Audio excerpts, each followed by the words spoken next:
Hello दोस्तों, मैं अभिषेक पांडे स्वागत करता हूं आपका अपने यूट्यूब चैनल कैरियर मिनाटी नवीन स्टालिन पर। तो दोस्तों, आज हम लोग एक नए सेशन के साथ जुड़ चुके हैं, जिसमें एक नए वीडियो के माध्यम से हम लोग इतिहास का जानकारी हासिल करेंगे। आज तक हम लोग जितने भी वीडियो अपलोड किए वो या तो क्यूज बेस्ड क्वेश्चन था या फिर किसी टॉपिक पे छोटे छोटे ट्रिक के माध्यम से बताया गया था। लेकिन हम लोग ने सोचा कि अगर ट्रिक बेस्ड क्वेश्चन या फिर क्यूज बेस्ड क्वेश्चन कराने से हम लोग एक विषय की संपूर्ण जानकारी हासिल नहीं कर सकते, तो हम लोगों ने यही सोच के आज एक विषय का शुरुआत से लेकर अंत तक पढ़ाने की कोशिश की है, एक छोटी सी कोशिश। तो अगर आप लोगों को अच्छा लगे तो सपोर्ट ज़रूर कीजिए and like, subscribe and channel को शेयर कीजिए। तो बढ़ते हैं हम लोग वीडियो की ओर। वीडियो है इतिहास से संबंधित। इस वीडियो के माध्यम से हम इतिहास किसे कहते हैं से शुरू करेंगे और इतिहास के अंत तक, यानी हमारे स्वतंत्रता संग्राम और उसके बाद भारत चीन युद्ध, फिर अन्य जो भारत ने नीति अपनाई स्वतंत्रता के बाद, उस सब के बारे में हम लोग जानकारी हासिल करेंगे। तो हम लोग बढ़ते हैं वीडियो की ओर और शुरुआत करते हैं कि इतिहास किसे कहते हैं। इतिहास पढ़ने के सिलसिले में हमें ये जानना ज़रूरी है कि इतिहास किसे कहते हैं। तो इतिहास के लिए हम लोग देखते हैं तो इतिहास एक ऐसी विषय है जिसके माध्यम से हम अपने पीछे की अतीत के बारे में जान पाते हैं कि हमारे पूर्वज कैसे रहते थे, कैसे खाना संग्रहण करते थे, क्या करते थे। आज बड़ी बड़ी मशीनें हैं, उस समय क्या थी, मशीनों का विकास कैसे हुआ, ये सब के माध्यम से, इतिहास के माध्यम से हम ये सब जानते हैं। तो बढ़ते हैं हम लोग वीडियो की ओर। फर्स्ट हम लोग जानेंगे कि इतिहास किसे कहते हैं। तो इतिहास पे हम लोग ध्यान दें तो इतिहास शब्द दो शब्दों से बना है। एक शब्द है इति और दूसरा शब्द है हास। तो इति का अर्थ होता है बीता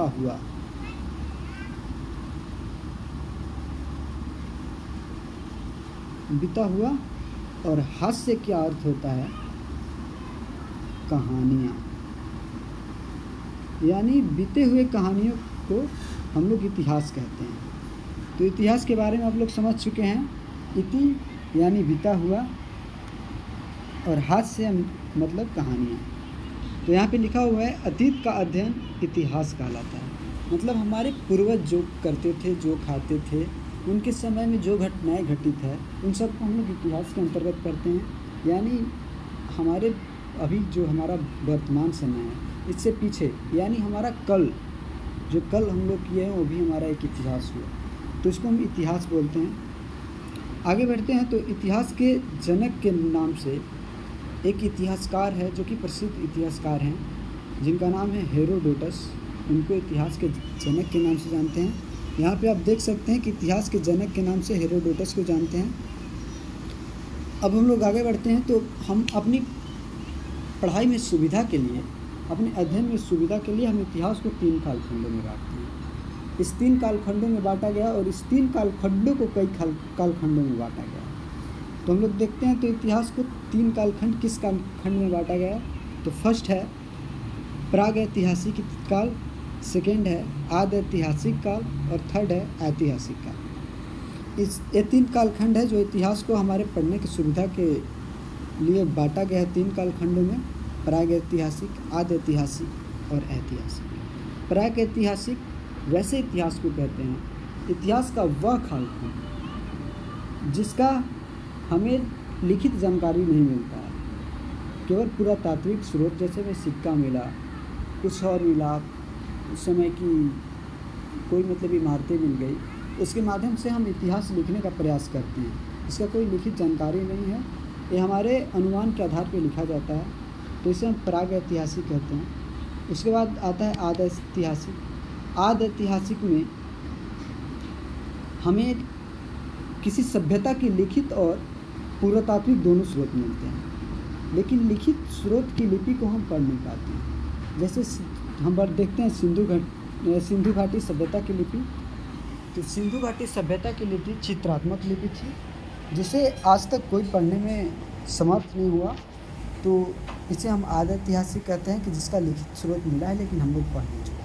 तो इसके अंतर्गत सिंधु घाटी सभ्यता, हड़प्पा, कांसा आदि आता है। उसके बाद हम लोग जो इतिहास का सबसे विस्तृत भाग है वो है ऐतिहासिक काल। ऐतिहासिक काल के अंतर्गत हम लोग करीब 80 से 90% के बीच इतिहास को रखते हैं। तो ऐतिहासिक काल वह कालखंड है जिसमें हमें इतिहास की लिखित और पुरातात्विक दोनों स्रोत मिलते हैं, और लिखित स्रोत पढ़ने में हमारे आज के इतिहासकार सक्षम हैं, जो कि पढ़ चुके हैं, और इसकी एक हमें विस्तृत जानकारी मिलती है। तो इसे हम ऐतिहासिक काल कहते हैं। इसके अंतर्गत हम लोग प्राचीन काल, आधुनिक काल, मध्यकाल और नेहरू काल, इसके बाद विश्व के इतिहास आदि के बारे में अध्ययन करते हैं। तो बढ़ते हैं हम लोग आगे, वीडियो में आगे बढ़ते हैं। तो फर्स्ट है प्राग ऐतिहासिक काल। तो जैसा कि मैंने बताया कि इतिहास का वह समय जिसमें मानव लिखना पढ़ना नहीं जानता था, इसकी जानकारी केवल पुरातात्विक साक्ष्य से मिली है। इसके अंतर्गत पाषाण काल को रखते हैं। तो हम लोग अभी आपको बताया हमने कि इतिहास का वह कालखंड जिसका कोई लिखित साक्ष्य नहीं मिला है, उसे हम प्राग ऐतिहासिक काल कहते हैं। तो इसे हम बांटा गया, इसे हम पाषाण काल को रखते हैं। पाषाण काल एक प्राग ऐतिहासिक काल है जिसका हमें कोई लिखित अध्ययन नहीं मिला है। जैसे पाषाण काल में आप देखेंगे तो चित्र मिलते हैं, बहुत सारे पुरातात्विक स्रोत मिलते हैं, लेकिन उसका लिखित अध्ययन नहीं मिलता है। तो पाषाण काल वह समय जब मनुष्य पत्थर के औजार एवं हथियार का उपयोग करता था, पाषाण काल कहते हैं। जैसे आज हम लोग औजार हथियार के रूप में बड़े बड़े तोप, बंदूकें और मिसाइलों का प्रयोग करते हैं, लेकिन उस समय हमारे वैज्ञानिक इतना सक्षम नहीं थे कि जो इतनी बड़ी बड़ी हथियारें बना सकते थे। तो उस समय छोटे छोटे पत्थर के हथियार बनाए जाते थे, और उसी से हम मानव शिकार करते थे और जीविका चलाते थे। तो जिस युग में पत्थर के हथियार का उपयोग किया गया था उसे हम पाषाण काल के नाम से जानते हैं। तो यहाँ पे पाषाण काल है, और इसको में पत्थर के उपयोग के आधार पे इसे हम 4 भागों में बांटा गया है। पाषाण काल को पत्थर के उपयोग के आधार पे 4 भागों में बांटा गया है। कौन कौन सा उपयोग है, कौन कौन सा काल है, तो हम लोग बढ़ते हैं वीडियो में आगे। तो फर्स्ट है पूरा पाषाण काल। पाषाण काल का पहला भाग है पूरा पाषाण काल। इसका हम लोग पढ़ते हैं। तो यह इतिहास का सबसे प्रारंभिक समय था। इस समय में मानव को आदि मानव कहा जाता था। इस समय का मानव खान बंदोबस्त, खान संग्रह और अर्थात उसके जीवन का मुख्य उद्देश्य जानवरों की भांति ही अपना पेट भरना था। इस समय के मानव की सबसे बड़ी उपलब्धि आग की खोज थी। पूरा पाषाण इतिहास काल में हम प्रारंभिक मानव के बारे में पढ़ते हैं, जिन्हें हम लोग आदि मानव कहते हैं। आदि का अर्थ होता है पुराना, और मानव का अर्थ तो आप लोग जानते ही हैं। तो जो प्राचीन मानव हैं उन्हें हम लोग आदि मानव के नाम से जानते हैं। आज भी हम लोग जंगल क्षेत्र में उपस्थित प्राचीन सभ्यताओं को हम लोग आदिवासी के नाम से जानते हैं। आदि का मतलब होता है प्राचीन, और वासी का मतलब निवास करने वाला, यानी जो प्राचीन काल से निवास करता हो उसे हम आदिवासी कहते हैं। तो पूरा पाषाण काल में जो मानव थे वो खाद्य संग्राहक थे, यानी जानवरों का शिकार करना, दाने इकट्ठा करना, अंडे इकट्ठा करना, इसी सब से मानव की जीविका चलती थी, और इसका मुख्य उद्देश्य शिकार था। और इस काल का सबसे बड़ी उपलब्धि, यानी आज तो वैज्ञानिक साल दर साल, महीने दर महीने खोज करते जाते हैं, कभी ना कभी एक नए पदार्थ की खोज कर ही देते हैं, लेकिन उस समय पूरा पाषाण काल में सिर्फ एक ही खोज हुआ था, जिसे हम लोग आग का खोज कहते हैं। और आग हमारे लिए आज भी महत्वपूर्ण है, जिसका उपयोग हम खाना बनाने, फिर ठंडी के दिन में तो इसका उपयोग बढ़ ही जाता है, इसको आप लोग जानते ही होंगे। तो बढ़ते हैं हम लोग वीडियो की ओर आगे। तो दूसरा भाग है मध्य पाषाण काल। मध्य पाषाण काल, तो यह वह पूरा पाषाण के बाद का काल, यह पूरा पाषाण के बाद का काल था। इस समय मानव के हथियार छोटे आकार के थे। इस समय के मानव का सबसे प्रमुख कार्य अंत्येष्टि मतलब अंतिम संस्कार कार्यक्रम था। तो हम लोग मध्य पाषाण काल के बारे में जानते हैं। तो हम लोग ने अभी जाना कि पूरा पाषाण काल में हमारी जो मानसिक शक्ति थी वो इतनी विस्तृत नहीं थी कि हम किसी हथियार उद्योग का आविष्कार कर सके। लेकिन धीरे धीरे जैसे जैसे समय बीता, मानव ने अपनी क्षमताओं को बढ़ाया और एक नए प्रकार के हथियार बनाए। जैसे पहले पूरा पाषाण काल में बड़े बड़े पत्थरों के औजार बनते थे, उसको मनुष्य और तकनीक लाया और उसको सूक्ष्म किया और छोटे छोटे हथियार का उपयोग करना शुरू किया, जो कि उनके लिए हल्का भी होता था और एक नुकीलेदार होता था, जिससे वो जानवरों का शिकार कर सकते थे।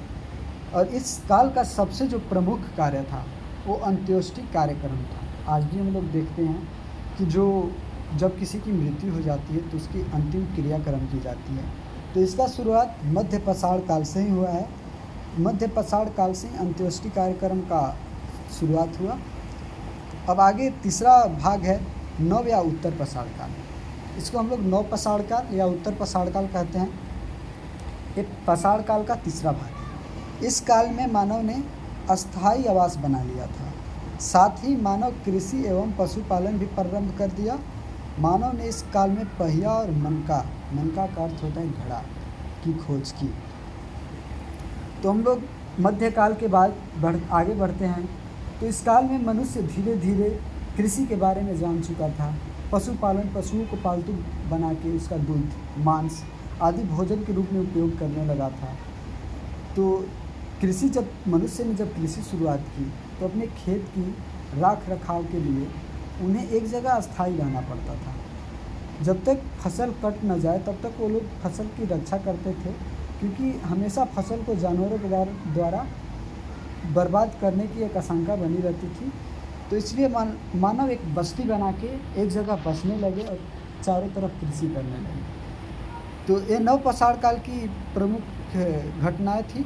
इसके अलावा नव पाषाण काल में पहिया का आविष्कार एक महत्वपूर्ण आविष्कार था, जिसके बाद मनुष्य एक वाहन का निर्माण कर सका। धीरे धीरे ये वाहन आज गाड़ी, जीप इत्यादि के रूप में, या धीरे धीरे हेलीकॉप्टर, हवाई जहाज और क्या क्या विकसित कर चुका है। आज की टेक्नोलॉजी देखें तो रंग बिरंग की मशीनें, उपकरणें बनी जा रही है, जिसका हम लोग आधार प्राचीन काल से ही लेते हैं। प्राचीन काल के किसी न किसी आधार पे इन सब का उपयोग आविष्कार किया गया है। आगे बढ़ते हैं। तो नोट में कुछ वर्ड दिया गया है, तो हम लोग नोट्स देखते हैं। तो नोट्स में है, मानव ने खेती 7000 ईसा पूर्व पाकिस्तान के सुलेमान एवं किरथर पहाड़ियों के बीच की थी। पहली कृषि जौ एवं गेहूं की थी। तो आप लोग ये मत सोचिएगा कि उस समय भारत और जिसमें पाकिस्तान दे दिया है, तो ये मत सोचिएगा कि उस समय भी भारत और पाकिस्तान अलग था। भारत और पाकिस्तान 1947 में भारत की आज़ादी प्राप्त के बाद अलग हुआ है। तो हम लोग पढ़ रहे हैं 7000 ईसा पूर्व, यानी आज से लगभग 27,000 वर्ष पहले, 9000 वर्ष पहले। आज से हम लोग 9000 वर्ष पहले की घटना को पढ़ रहे हैं। तो इस 9000 वर्ष पहले मानव ने सबसे पहले सुलेमान और किरथर पर्वतों के बीच कृषि की शुरुआत की। उस जगह का मैं नाम आपको बता दूं, उस जगह का नाम मेहरगढ़ है, जो कि इतिहास के कालखंडों का एक बहुत ही प्रचलित स्थल है, जिसे हम लोग तीनों कालखंड में पढ़ते हैं। पूरा पाषाण काल, मध्य पाषाण काल, नव पाषाण काल, इन तीनों कालखंडों का वहाँ पे विस्तृत साक्ष्य मिलता है। दूसरा है कि मानव द्वारा पाला गया पहला पशु कुत्ता था। इसमें है कि मानव द्वारा पाला गया पहला पशु कुत्ता था। तो मानव द्वारा पाला गया पहला पशु कुत्ता था, यहाँ पे आपने देखा। लेकिन आज के कुत्ते जो थे ये मानव द्वारा नहीं पाले गए थे। उस समय जो कुत्ते थे वो भी एक जंगली कुत्ते थे, और जिन्हें पालतू बना के धीरे धीरे ऐसा किया गया कि आज वो हमारे परिवेश में ढल गया। तो सबसे पहला पशु कुत्ता था। ये हमारे मनुष्य के लिए पालतू बनाने के लिए एक संग्राहक था। ये शिकार में भी मनुष्य की मदद करता था और ये रात को पहरा देता था, संरक्षण। आज भी आप लोग देखते हैं कि कुत्ता सबसे वफादार होता है, इसलिए सबसे पहले हमने कुत्ते को पालतू बनाया। उसके बाद चौथा भाग पढ़ते हैं हम लोग पूरा पाषाण काल के, पाषाण काल के हम लोग चौथा भाग पढ़ते हैं।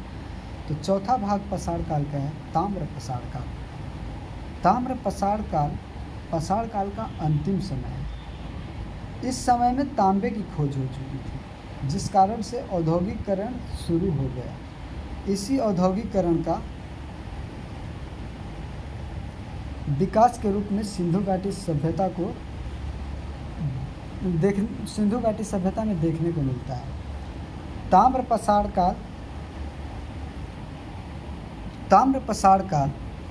काल का अंतिम समय था। इस समय तांबे का आविष्कार हो गया था, जिसके कारण जो हथियार औजार थे वो तांबे के बनाए जाने लगे थे। और इसका औद्योगिक विकास के रूप में हम सिंधु घाटी सभ्यता में देखते हैं कि इसका औद्योगिक विकास के रूप में सिंधु घाटी सभ्यता एक बहुत ही विकसित सभ्यता थी। तो हो गया। आगे हम लोग क्वेश्चन देखते हैं। 2-3 क्वेश्चन इस पे आधार पे दिया गया है। तो दिया गया है किस काल में मानव आखेट यानी शिकारी था। तो आप लोगों को हमने अभी बताया कि किस काल में मानव शिकारी था। तो ये पूरा पाषाण काल था, जबकि मानव की मानसिक शक्ति उतना विस्तृत नहीं थी कि वो किसी संसाधन का उपयोग कर सके या फिर कोई किसी चीज़ की खोज कर सके। तो पूरा पाषाण काल में मानव एक आखेटक था।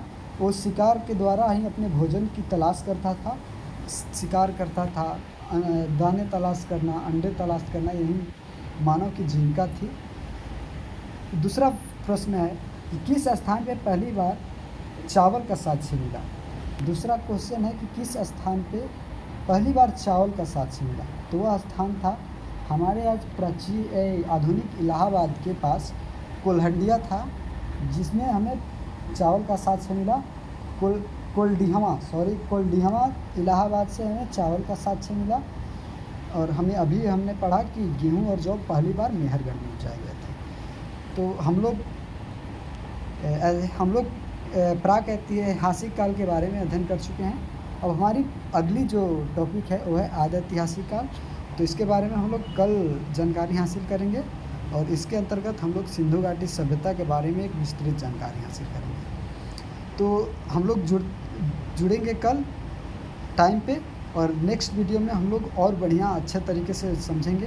तो अगर वीडियो अच्छा लगे तो लाइक, सब्सक्राइब एंड शेयर करें। Thank you so much.